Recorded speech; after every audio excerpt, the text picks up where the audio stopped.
Alright there folks, welcome to another match fishing, mental fishing adventures, whatever you want to call it at the moment, anything goes. I'm in the shed today because I've got a very special project. Now this came off the back of the other video that I did where I was stalking the big chub. I've had a couple of messages from people saying I'm challenging you to get a £5 chub out, and that's exactly what I'm aiming to do. But what I also want to try is cheese paste. I've heard lots of stories and lots of things about how good cheese paste is for, in particular, big chub, but I've never made it before. So I've put a couple of posts up and I've contacted a couple of guys, and they've given me some rough tips and stuff to do. So what I've got is basically the raw ingredients here, and I'm going to make up my own cheese paste. And when I've done that, I'm going to nip out onto a local river, and we're going to hopefully get some big chub out, fingers crossed. Okay, but if you've never made cheese paste before, like myself, these are the basic ingredients that I was told to get. Okay, so first off, some nice strong extra mature cheddar, so that's going to be the first bit going in. I've got 2 big chunks of mature blue Stilton there as well. Okay, I've also got another blue cheese here, Danish blue, which proper reeks apparently. So I'm going to be grating all that up together. I've also got some filly because apparently that helps keep it a bit moist. It keeps the moisture in and stuff. Now there was a bit of conflicting information. A couple of people said chop up and liquid ice some breadcrumb and mix that 50-50, and then somebody else said use some short crust pastry. Now I've gone down the short crust pastry route because to me it just looked like it created a much smoother paste, but without as much effort and work needed, because obviously there's margarine and stuff in there as well, so it's going to give a nice smooth paste. And the other secret ingredient that someone said, I don't know how secret it is now, is salt. Himalayan pink salt in particular is really good apparently to draw the fish in, so we're going to give it a go. What I'm going to do is get these packets opened, get it all mixed up, and we'll have a bit of a chat later on. And if you're wondering why I'm in the shed, it's because of these basically, and the wife hates strong stinky cheese, so that's why I'm banished into the shed. So if you're going to do it at home, either do it while the wife is out or hide somewhere like the shed or the garage and do it in there. So that's my first top tip for you. Right then, let me crack on. Whoa, that stinks already. So cheese grater, vitally important. It'll just save so much time and effort. Now I did see someone did say that you could do this in a microwave, just chop it all up into chunks and drop it in the microwave, but that seems like a very big mess to me.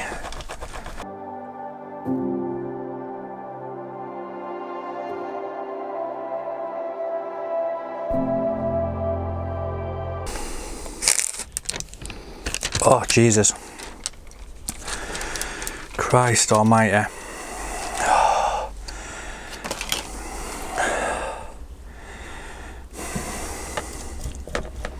Jesus, well, I don't even think this will grate, will it?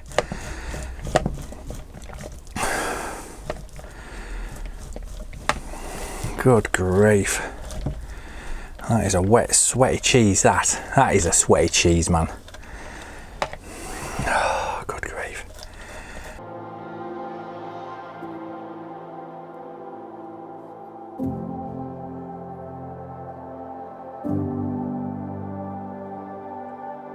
So I was a bit worried about moisture content and stuff like that, but oh, this that blue cheese, Jesus, which one was that? That stunk. That was the Danish blue. It's basically just mush. You can squeeze it in with your fingers. I mean, oh, I didn't expect it to be quite that runny. Right, goodness me. Oh, this is all over the floor in shed as well. Oh man, this is going to stink to high heaven, honestly. God, everything's going to stink.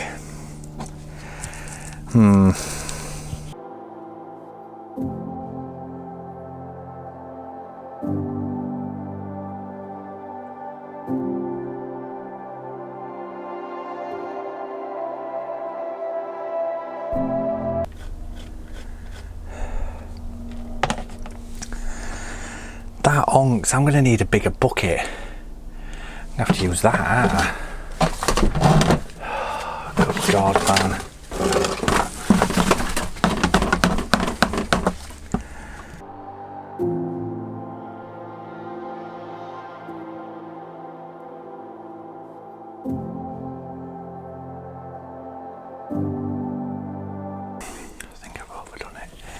I think I've overdone it.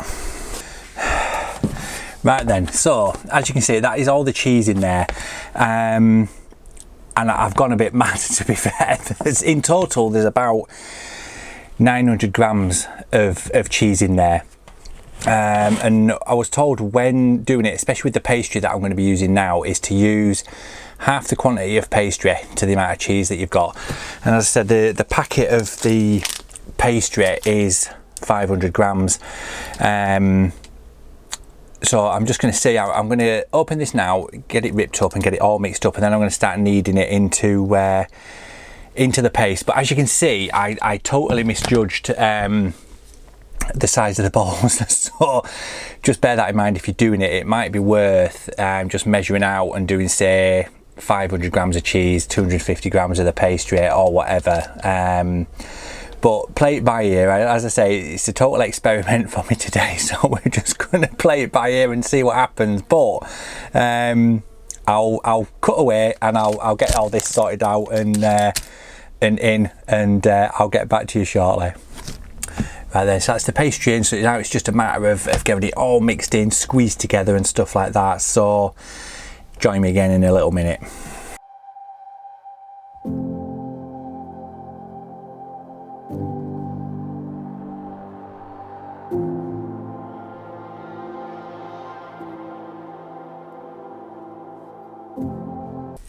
As you can see now with this ball, I'm just taking balls out and doing it, and then I'm going to knead it all in individually. But this is perfect. It's got a beautiful sheen to it already, and the cheese is just melting with the heat of my hand and mixing in with the pastry, and that is ideal. That is the consistency that you want, because it's going to harden up a little bit in the water, because the water's going to be cold, so it's going to make everything set a little bit, but you want it so it's going to be pliant enough, so when you're striking into a fish, the hook is pulling through the paste and not sticking in it, if you see what I mean.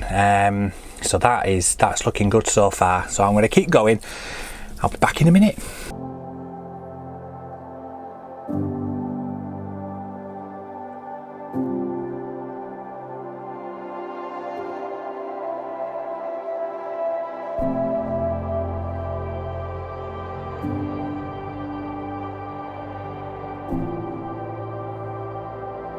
Right then, that is looking proper sticky now, and it's taking on a slight grey green colour as well. So if you wanted to change the colour, now would be the ideal time to do it, I guess, just to add a little bit of food colouring in or whatever. But I think that looks great as it does, to be honest with you, and it absolutely reeks as well.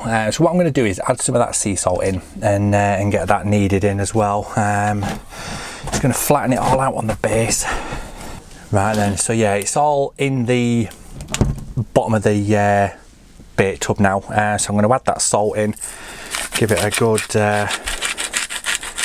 good ground with the salt. Apparently you can go to town with the salt, the more the merrier really, but I think that'll do. And I'm going to get that all mixed in now, carry on kneading it, and we're very, very close to that perfect paste. I know at the start I mentioned the filly. I've not added any in because the pastry, and as I say, the moisture in that Danish blue was really, really moist, so I don't want to add it in and over wet it really, because I think it's pretty much perfect as it is. I mean, I could be wrong, I don't know, but the proof is in the pudding, as they say. So I'm going to carry on mixing this, and I'll show you the end result. So I'll cut back in a minute.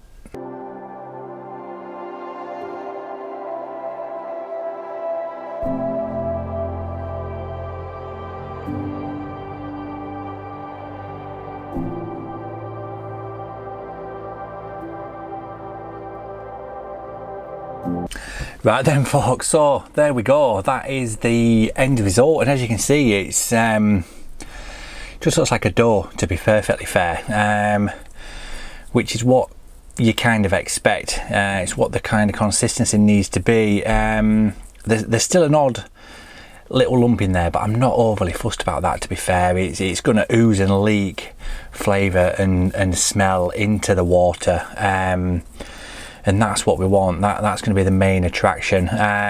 But if you can see there, it is nice and soft and pliable, and I've got loads here. To be fair, I could probably last all winter. The most I would ever take with me on a session is probably an orange size piece, and I could probably make 4 out of this batch now, so that would probably get me all the way through winter. But as I said right at the very start, the proof is in the pudding. This is the first time I've made this paste. To be fair, it stinks to high heaven, so there's no excuses, and again, it is a little bit soft, but what I was told to do is just bag it up, either pop it in the freezer or just leave it in the fridge. Someone else also recommended halving the batch and popping it on a radiator, so it really starts to heat up and everything starts to melt and go gooey inside, and that is supposed to release more flavour and texture and stuff like that. But we'll see. As I said, this is the very first batch I've made. It looks good, it looks the business. As I say, it absolutely stinks. The consistency seems right. So all I really need to do now is hit the bank and see if it works. Right then folks, so we're on the river and the paste is done. This has been in the fridge overnight and it's just looking absolutely fantastic. It's gone an even weirder green colour as well, bizarrely enough. Not entirely sure why, but and it just hums. It absolutely reeks. So yeah, I've got the tackle ready, so we're going to just nip down onto the river. As I say, I'm just on the Nid up at Moor Monkton, where I did the little recce video, so I'm going to find a couple of little swims and you'll catch up with me when we're on the bank. Right then, well, this is the first swim that I've tried, basically. I was going to head down to that tree there. I don't know if you can see it on camera, but it's really overhanging. I'm going to drop a bait in there. The reason I stopped here first is butterfly fell into the river and was flapping around, and a big jug came up and scooped it off the surface, basically. So I thought I'd have a bit of a cheeky cast and just drop it middle of the river and just see. But unfortunately, with it being really bright and clear, I can actually see the hook bait on the bottom, so it's a bit too I think it's a little bit too clear and bright for him at the moment, which is why I want to search out that deeper water or the features like under the snags, under the trees and stuff like that. But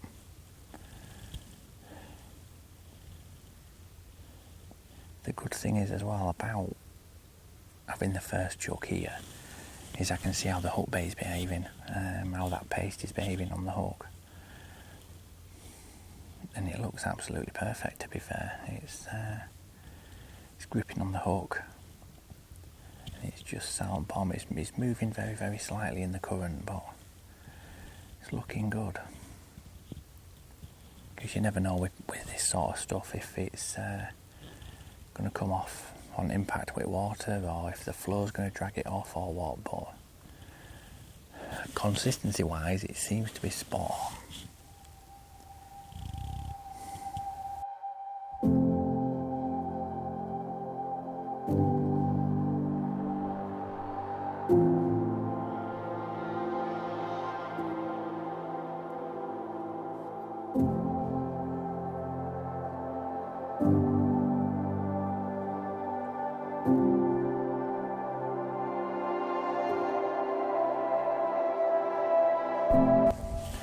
So folks, there we go. As you can probably guess, not much has happened, to be fair, but I think it's the wrong time of year for it, definitely. I mean, it's really hot, it's really sunny, the river's really clear.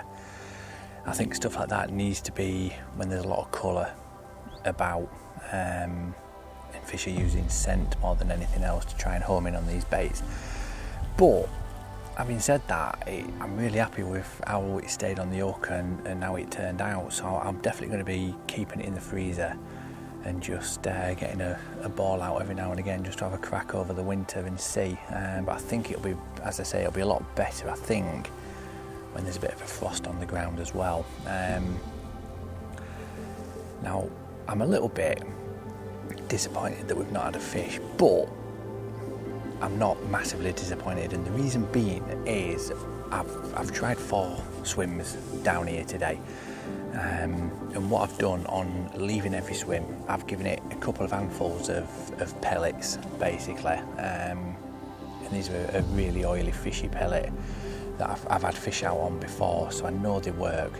And what I've done is I've put in a couple of handfuls just into the swim, and on my way back up I've tried a couple of places just with the bomb and a pellet on a band, and the same result. I've had no indications, no nothing. So that tells me that either the fish just aren't in the mood for feeding yet, or there's none here that are big enough to take that sort of size bait. So I'm not really massively disheartened, because as I say, it's still really warm and everything like that. So I'm going to give it another go, but if you've enjoyed it, definitely give that recipe a try and make up your own, and we'll see, and hopefully the next time I use it we'll get a few fish out. So thank you very much for watching. If you haven't already, hit subscribe, give us a thumbs up or give us a thumbs down, whatever floats your boat, it does not matter, and I'll catch you all later.